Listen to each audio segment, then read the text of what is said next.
अस्सलाम वालेकुम। मैं तेरा दोस्त सरदार यासीन लंगड़ियाल। उम्मीद है सब दोस्त खैर खैरियत नाल होणगे इंशाअल्लाह।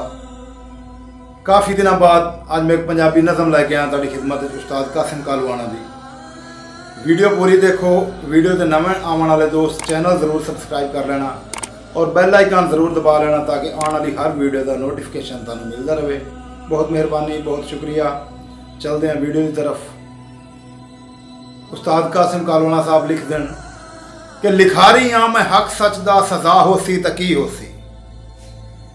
लिखारी हाँ मैं हक सच दा सजा हो सी तकी हो सी। मेरे शेरां ते कोई जालिम खफा हो सी तकी हो सी। इस हर मेरा जे तन कोलूं जुदा हो सी तकी हो सी। गरीबां दे मैं दुख लिखना सितम लिखना मैं सावां दे। गरीबां दे मैं दुख लिखना सितम लिखना मैं सावां दे। हयाती विच मैं लिखे नहीं कसीदे बादशाहां दे। हयाती विच मैं लिखे नहीं कसीदे बादशाहां दे। अणख दे शेर लिखदा हाँ अणख नूं भार नहीं लिखिया। अणख दे शेर लिखदा हाँ अणख नूं भार नहीं लिखिया। गुलामी विच हयाती दा कोई किरदार नहीं लिखिया।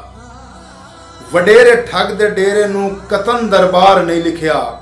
किसे होछे उचक्के नूं कदी सरदार नहीं लिखिया। किसे होछे उचक्के नूं कदी सरदार नहीं लिखिया।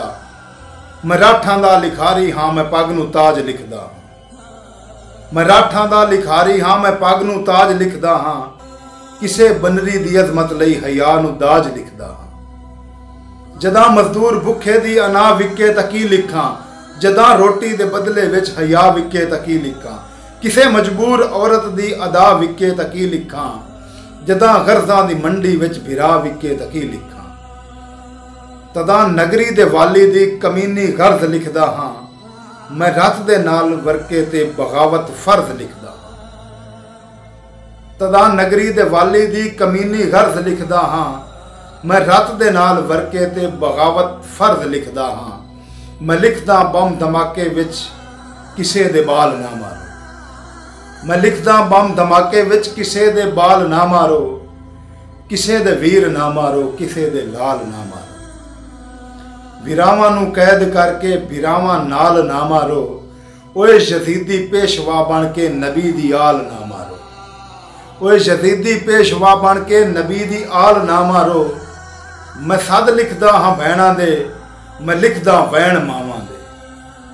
मैं सद लिखदा हाँ भैणां दे मैं लिखदा वैण मावां दे। बहारां विच भी लिखदा हाँ मैं डर हमेशा खिज़ावां दे। मैं सद लिखदा भैणां दे मैं लिखना वैण मावां दे। बहारां विच भी लिखदा हाँ हमेशा डर खिज़ावां दे। लिखारी हाँ मैं हक सच दा सजा हो सी तकी हो सी। ए सिर मेरा जे तन कोलू जुदा हो सी तकी हो सी।